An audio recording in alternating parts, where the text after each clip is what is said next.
Kjo nuk është ide. Kjo është platformë politike e aleancës që ndërlidhet me situatën ku është Kosova sot dhe cili është diskursi politik prej qeverisë dhe partisë që ka fitu zgjedhjet.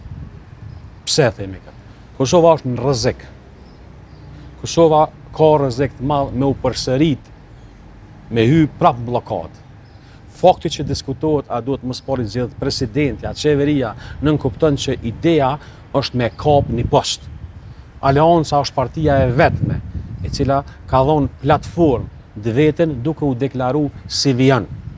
Nuk dojmë poste, nuk kërkojmë hise në qeveri, nuk dojmë pozicione në diplomaci, por kërkojmë që për temat të cilat janë jetike për Kosovën, qëndrueshmëria energjetike që lidhet me investimin e gazit e lëngshëm amerikan dhe me investimin termocentrale, që lidhet me funksionimin e ekonomisë dhe ngritjen e TVSH-s në 100.000, ku do të përfitonin mbi 10.000 biznese, mos tatimimin e tokës punuese për shkak se skem na qysh edhe mi se vështirë është bo me punu tokën, edhe me tatimu është e pamundshme, dhe në fund infrastruktura e cila është duke e pengu Kosovën.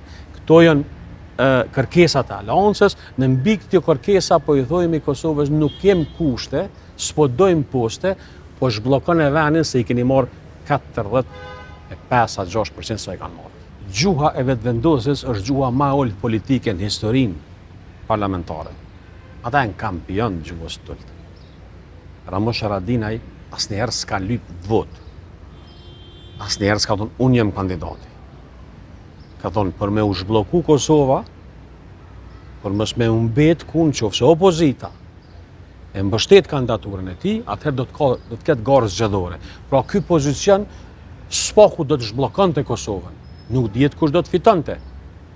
Mirë, po do të kishte një kandidat për president nga opozita dhe një kandidat prej tyre. Pra nuk ka të bëj asgjë me çka kanë thonë ajo, as se kem lyp votin e tyre, sikur që u tha sot nga Zogjini, po kem thonë që nuk muj me vazhdu me një pozicion ku një parti don me marrë 3 pozicione, me zaptu 3 pozicionet, edhe atëherë do të thotë me shpall shtetin parlamentar në një shtet autoritar. Tashmë është e qartë çka përkra aleanca. 5 pika. 1. Energjia, investimi i gazit amerikan, investimet në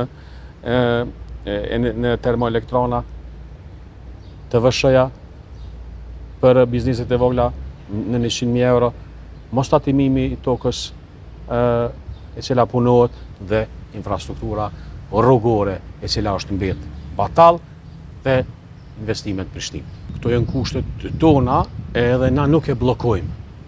Pra ne shkojmë në kvorum. A e votojmë ajo në varet edhe për njerëzit, ku më ditë konë qesin ata. A ne do të më ditë mirë, po këto janë kushtet tona.